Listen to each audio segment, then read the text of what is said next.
What's up, y'all? This is Zach. We live in corporate, and listen, the break room is on its mid-season break, but we still got, heat for your head top. We just kind of had in the tuck, right? So what you're listening to right now are older episodes of the break room back when we were just a live web show. Make sure you check us out.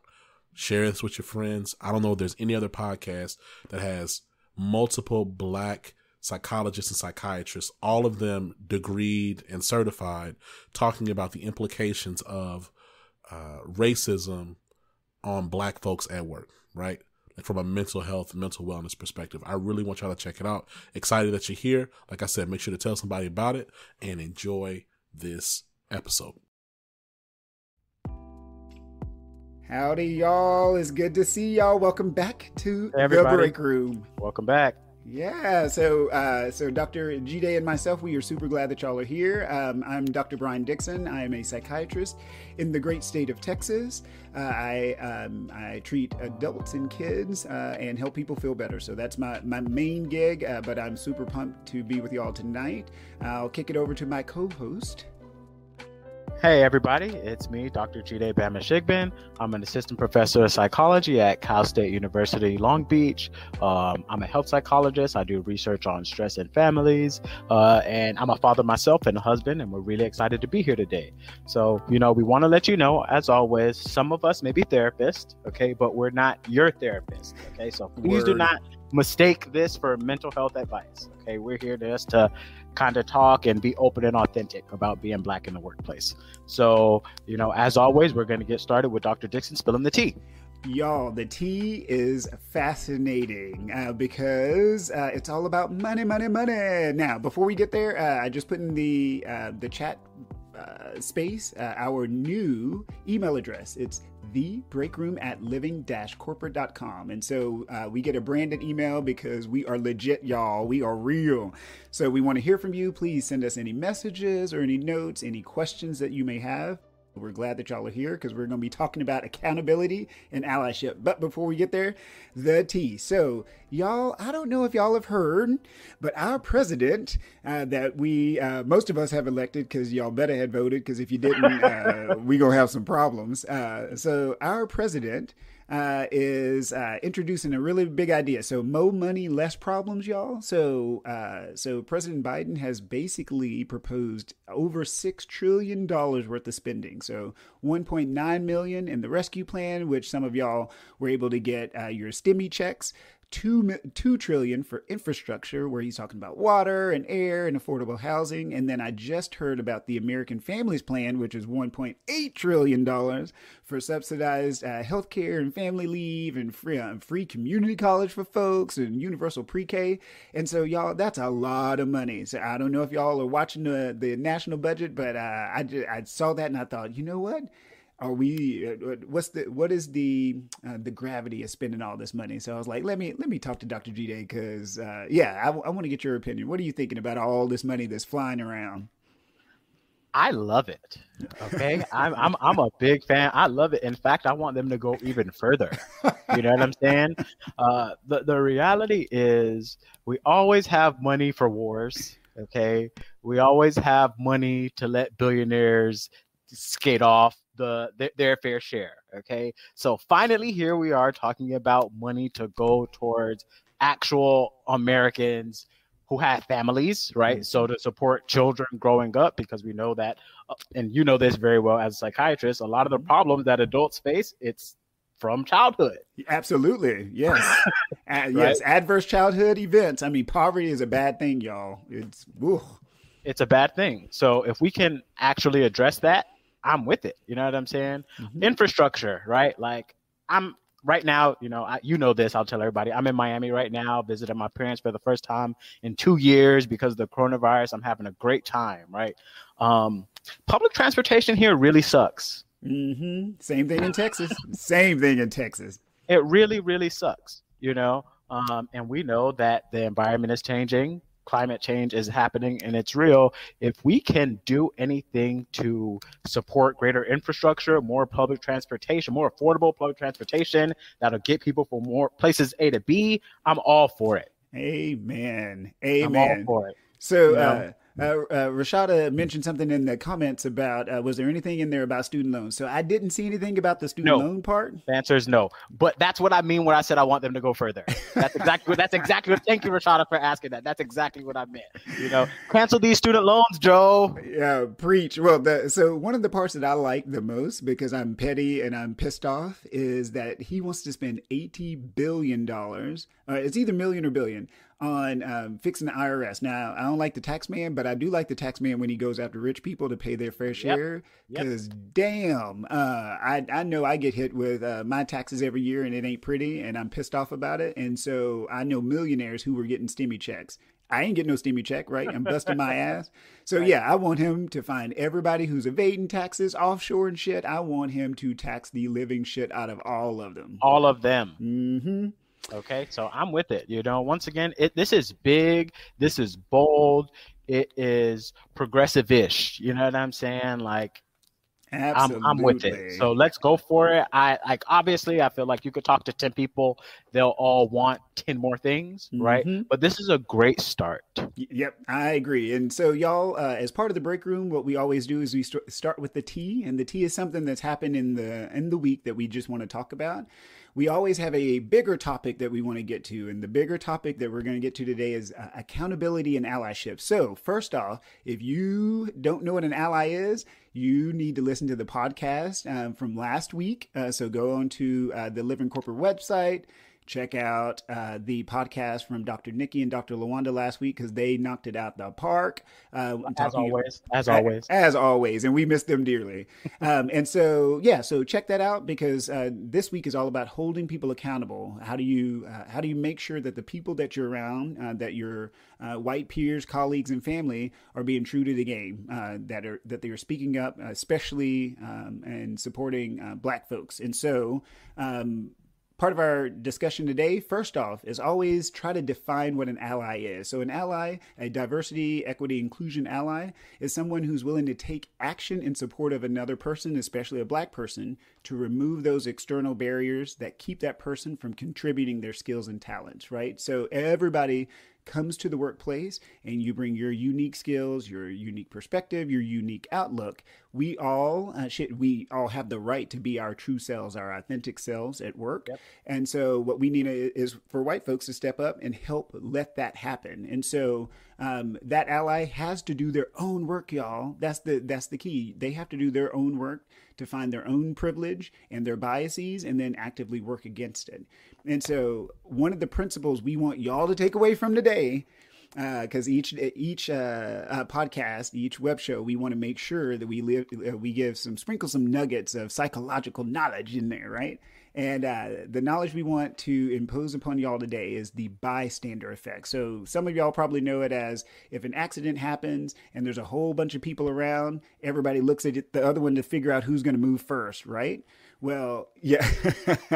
So the key is that's what's happening right now is when there's one person. So if there was one Black person and one white person and something happened to that Black person, that white person being the only white person around, they're going to be more inclined to do something, which is good. That's what we want you to do. But unfortunately, when there's a whole bunch of white people around, y'all all start looking at each other like, what the hell do we do? Well, we need you to fight against that. We need you each to stand up and say something, do something, right? Can I ask you a question? Absolutely. So we define what allyship is, right? Mm-hmm. What is accountability? So in my opinion, what accountability is number one, you have to make sure you've said that you're, well, not said that you're an ally. You have shown that you're an ally. And then we hold you to it. Right? We ask you, what work have you done? Show me what you have done. And then if you've been wrong, how are you going to correct it for the next time? So I'm later on in our, we have some lists for y'all today because we know that sometimes getting a list together is very, very helpful. And so we're going to talk about what makes a good ally. And then we're going to talk about the accountability piece, the accountability as it relates to allyship. And so, so let's jump into that. And hopefully there's some good stuff that y'all can take away from this. Allies come in many different shapes and forms. Okay, you can be allies based on race, ethnicity, allies based on gender, allies based on sexual orientation. socioeconomic status, all these other ways. Our conversation is focused on race, ethnicity. I just want to always point that out. That's what we're talking about. But these conversations can absolutely apply to other contexts. Absolutely. As Dr. Nikki says, bring your whole person, right? Bring your whole person to work. And yes, and those intersectionality pieces are big. And so, Dr. Jide, tell us, what is a sign of a good ally? Like, what makes a good ally for Black folks in the workplace? This is so exciting. So we have a list of 5 things, right? So let's go ahead and get started with number 1. A good ally is somebody who shows up and shows out publicly. Okay, so your coworkers, especially those who are most marginalized, may not have the time or privilege to be able to call something out, right? Because if you're white, you're probably making more money than your Black coworkers, right? You're probably in a more well-paid position. You're probably in a higher position, right?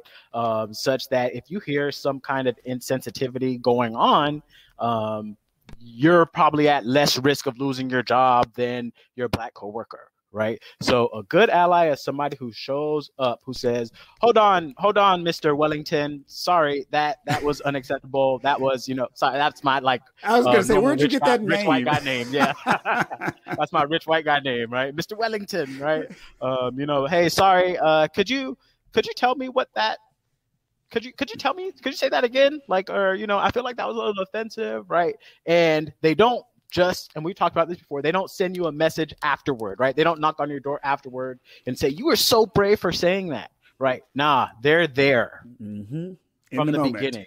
Yep. And they show up and they show out. So that's number 1. I love it. What's number 2, Dr. Brian? So that leads us into number 2, which is allies don't get defensive when they are called out for mistakes. So it is human nature, y'all. Anytime that you feel that you may be in the wrong, it's just part of who we are. We shy away. Oh my God, what did I do? Right? In this case, or you attack. Oh, no, that's not what I meant. Well, a good ally doesn't get defensive. They go, you know what? You're right. My bad. I'm so sorry. How do I fix this? So as Dr. Hill pointed out in the previous episode, we are all socialized and conditioned to think and behave in certain ways. That's just, again, human nature, especially depending on what your workplace is like.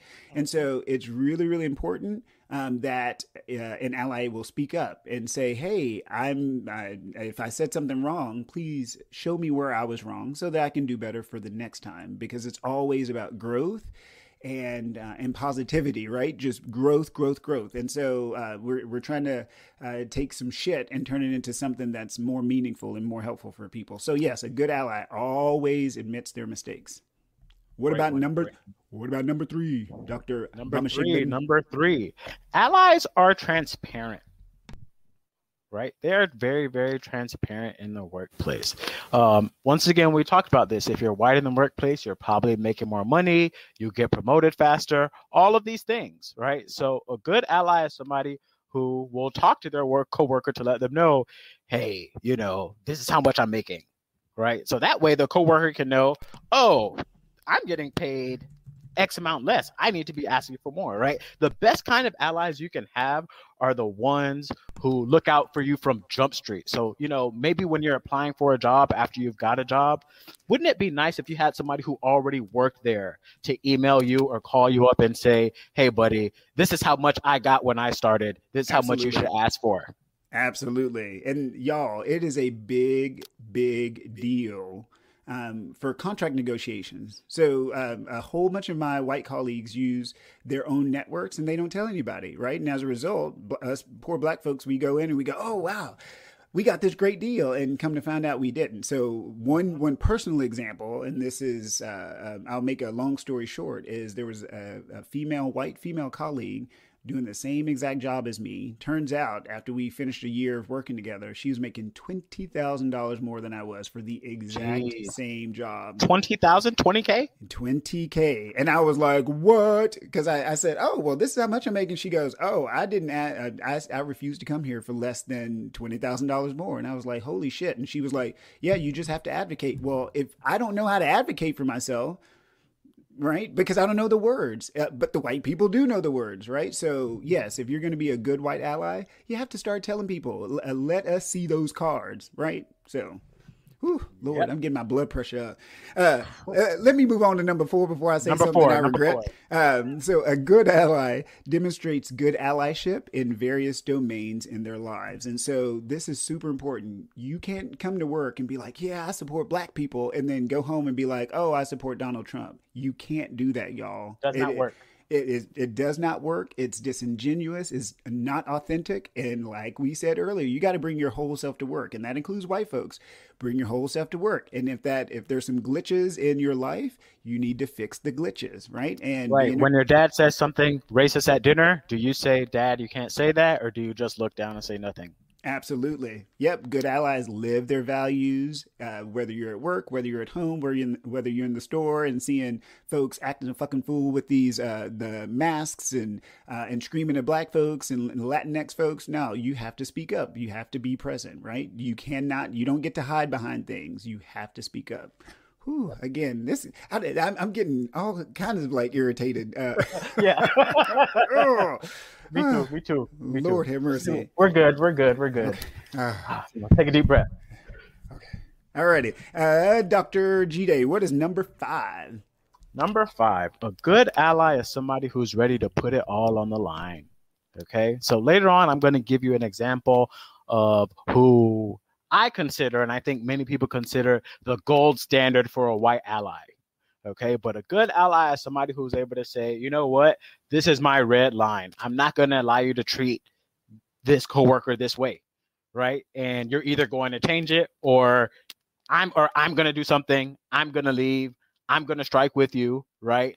Once again, an ally is not somebody who knocks on your door afterward and says, you're so brave. There's somebody who locks arms with you. Right. In fact, we even need to change. Dr. Coleman talked about this. We need to change the language of ally. Right. More like a co-conspirator. Mm-hmm. I love it. Yes, get in the trenches with us, right? Trenches. Yes, we are struggling. Your black friends are hurting. Your black friends are tired. If you're going to be a white ally, we need you just as tired as we are, if not more, right? We need you to feel it so that you can help us change it.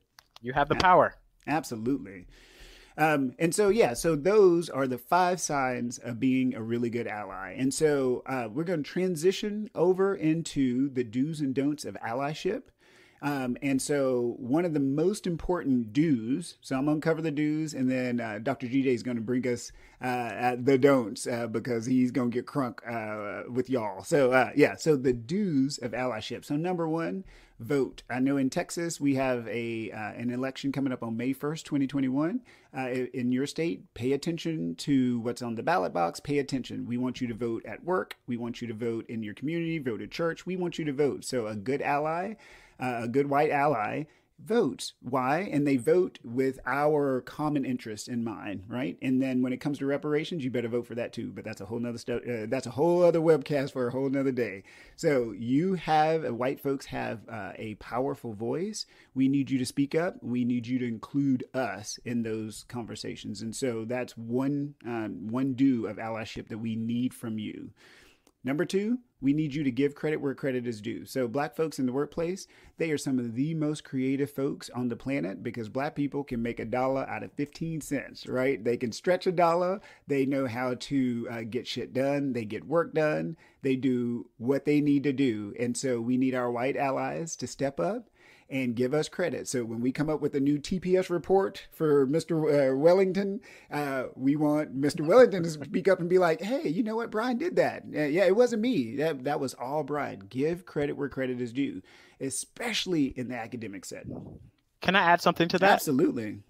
And we say that because there's a long history of not giving credit where credit is due. Okay, so this is actually a real problem that occurs, so I just want to point that out. It's because this is a thing that really happens, right? Mm-hmm. Black people's ideas are stolen all the time. Mm-hmm. Women's ideas are stolen all of the time. Mm-hmm. Yep. Cultural appropriation, gender appropriation. Yeah, it happens literally every single day.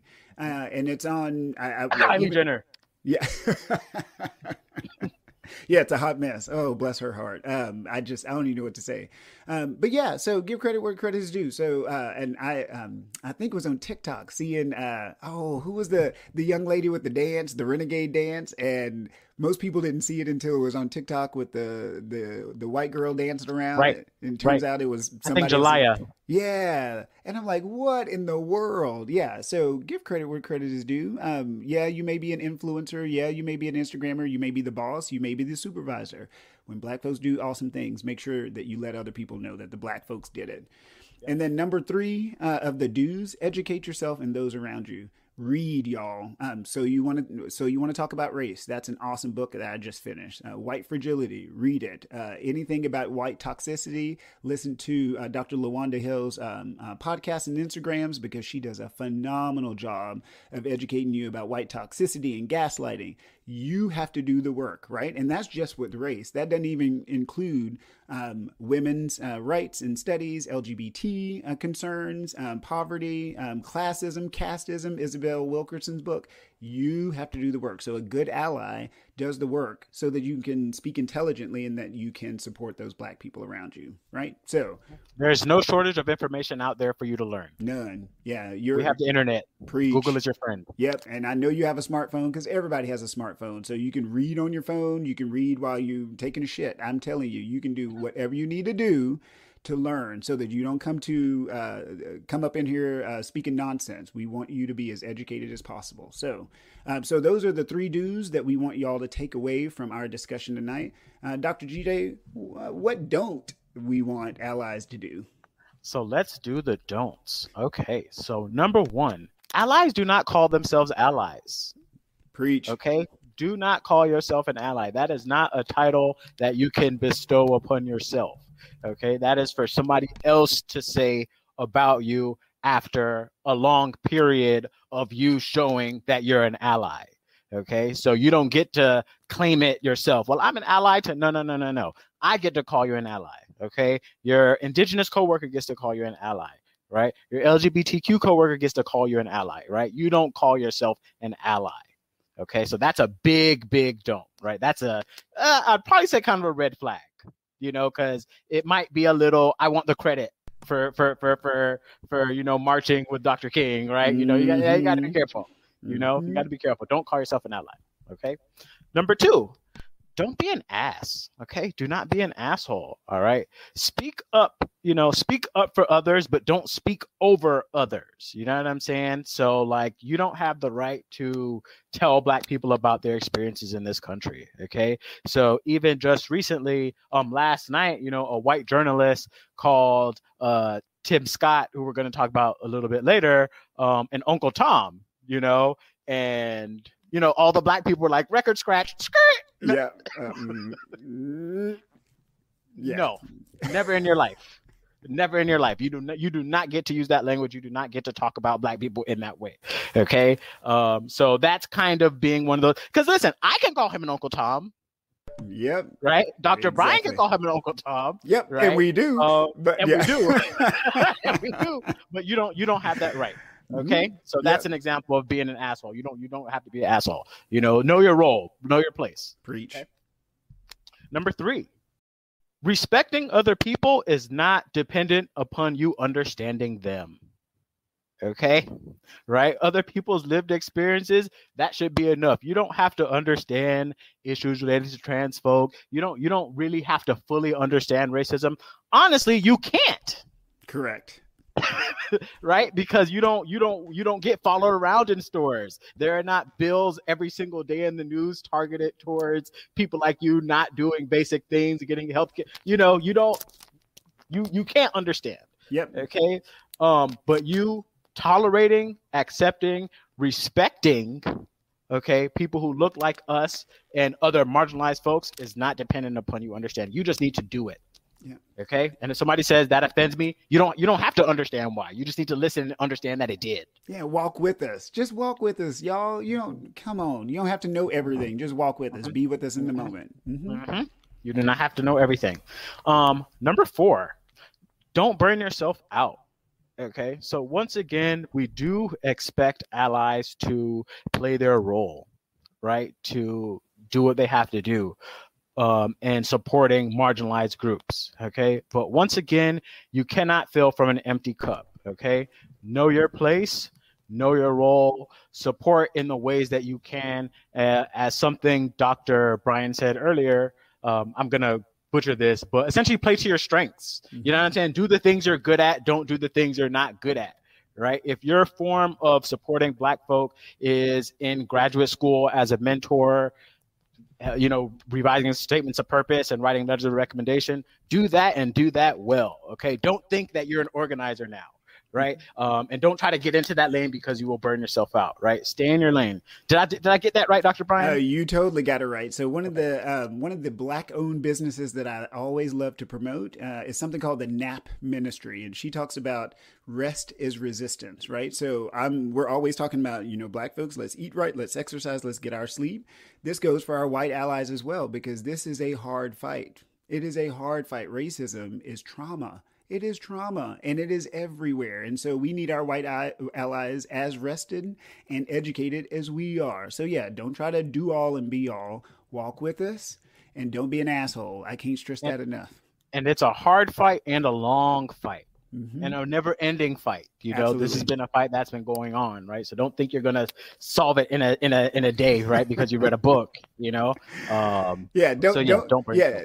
make it one of your corporate quarter goals, right? Well, this quarter we're gonna solve this diversity, equity, inclusion problem, because no, it's gonna be around for many. Is that Mr. Wellington's voice? Yeah.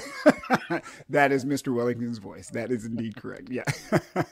And so those are the do's and the don'ts of allyship. And so one of the things that we always, I think it helps to conceptualize for some folks is who is a good example of an ally. So who embodies who's the epitome of the white ally? So Dr. Jide, who do you think?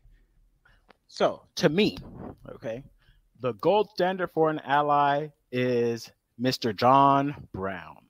Okay. So some of you may know who John Brown is. Some of you may not know who John Brown is. Okay. John Brown was an abolitionist leader who led a raid on Harper's Ferry in Virginia, intending to start a slave liberation movement. Okay. That was spread throughout the United States. Okay. He was a very religious and spiritual person, and he felt as though the enslavement of Africans and Black people, okay, was a mortal sin. Right. And it had to stop. Right. So he led a raid that ended up killing 7 people. OK. And he got away for a little bit, but then he was eventually captured. OK. But that, to me, is an example of an ally. He was captured and then executed by hanging. OK. Wow. And he was executed by hanging. Right. But to me, that's an ally. Right. Because he didn't just talk the talk. He walked the walk. Mm-hmm. Right. He was not willing to. He did put his life on the line. Right. Because he viewed the enslavement of Black people and Africans as a mortal sin. OK, so listen, I'm not sitting here saying that all you white people need to be ready to be hung. OK, that's not what I'm saying. Right. But knocking on my door after the boss says something offensive, that doesn't mean anything to me. Yeah, that's not helpful. Yeah, not helpful. Yeah, you have to sacrifice, right? And while we're not saying you have to sacrifice your life, you have to do more than be inconvenienced, right? Yes. Well, I didn't want to speak up then. I'll just come. No, that's not helpful. You speak up in the moment. You have to speak up in the moment. Our lives, our futures are depending on you. And we're asking you as Black folks to do your work. To do your work. And part of this, it leads me to one of my favorite books in the world. It's called The Subtle Art of Not Giving a Fuck. There's a difference between responsibility and fault. Okay, there's a big difference. So listen, you white person born in 1995, okay, yes, you are not at fault for the enslavement of Africans. Correct. Okay. I'm not going to argue with that. I don't think anybody's going to argue with that. Right. You weren't there. How could you be responsible for something you were not there for? Right. Mm-hmm. But your ancestors were there and they're responsible for it. And as a white person right now in America, you're also responsible for it. It's not your fault, but you're responsible for making it better because you benefit from what that enslavement of Black people and Africans did to us as Black people, as well as what it's done to put white people up on the hierarchy in this country, right? So, like it's not that. your fault, but it's your responsibility. I like that a lot. I'm gonna have to check that book out. What is it called again? Something about giving a fuck? The subtle art of not giving a fuck. Okay, I like that. I'm gonna have to check that out. Well, and I'm gonna share a message from a business book I read. So I actually run my own company, and one of the things my business coaches have told me is that which is not measured cannot be improved, right? And so we're on this podcast every week talking about allyship and inclusiveness and diversity and equity. And if your company is not measuring those things, you got a problem, because it means that they're not trying to improve them. And so if you don't have a cultural index, if you don't have a corporate diversity index, if you're not tracking these things, how many people are you hiring? How many people are you firing? What are their backgrounds? What are their experiences? If you're not doing those things, if your business is not, or your company is not doing those things, reach out to us. We are developing special tools and programs as the Break Room crew, to be able to help out all of our Black colleagues in every workplace. And so just reach out to us at our new web address, which is thebreakroom@living-corporate.com. Okay, because we can help y'all out with all that stuff, with surveys and yeah, all the good stuff, all the good shit. So, alrighty, y'all. When it comes to the flow of the podcast, so we talked about how to be a good ally. We talked about the do's and don'ts of allyship, what a good ally looks like in the form of John Brown. And then we gave y'all tools so that after we have this conversation, y'all can follow up with us. Because again, like Dr. Jide said, this isn't a one-time thing. This isn't a quarterly goal. This is a lifelong goal. And so we're going to close things out tonight with the last nerve. Yeah. So Dr. Jide, before we give him the last nerve, let's tell him what the last nerve is. So what is the last nerve? Okay. So we started off the episode and we spilled the tea talking about President Biden's plan that he talked about last night, and the trillions of dollars that he was dedicating to families, infrastructure, the environment, jobs, things like that. Right? Yep. Okay, that's how we started off. So we're going to end it by talking about the person who responded to that. Okay, so, typically there is a response to that by a person from the opposing party. Okay? Mm-hmm. The opposing party in this case is the GOP. And they put forth Senator Tim Scott, who is a Black man from South Carolina. Yes, he's from South Carolina.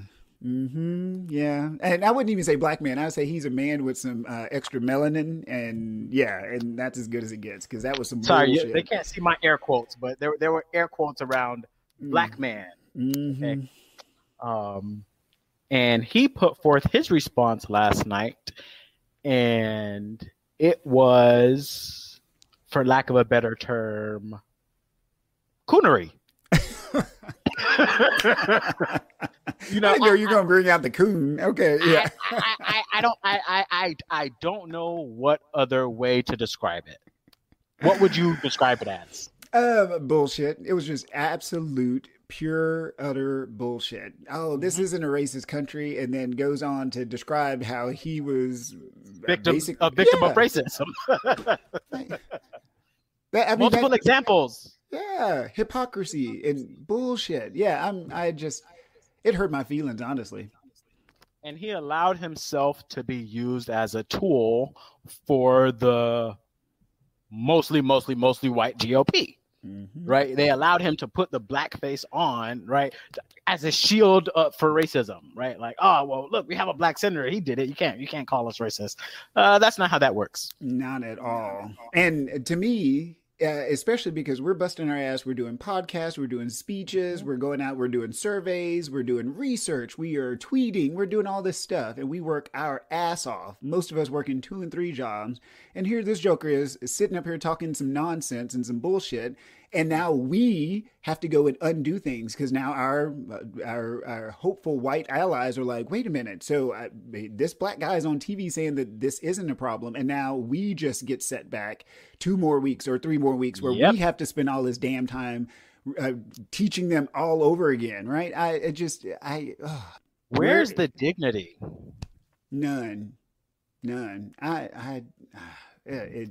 So how can he sleep at night? So I want to say it was the podcast 2 weeks ago, we talked about cognitive dissonance. And so that's another psychological term where you are able to hold 2 varying schools of thoughts, most times that don't go together, but you hold both at the same time. And for most folks, that cognitive dissonance is very unsettling. And so we want to resolve that conflict one way or the other. But I guess for people like Tim Scott, they don't give a shit. And so they can hold those 2 things at the same time. Because to me, it is a willful, they don't give a shit. It is a willful action. He's choosing. He sees the research. He's had his lived experience. He's talked to some DEI folks, and he does it anyway, and that makes him an asshole. So I can't deal with people like that. I just cannot. Whatever. The worst kind of black people. The worst kind of black people.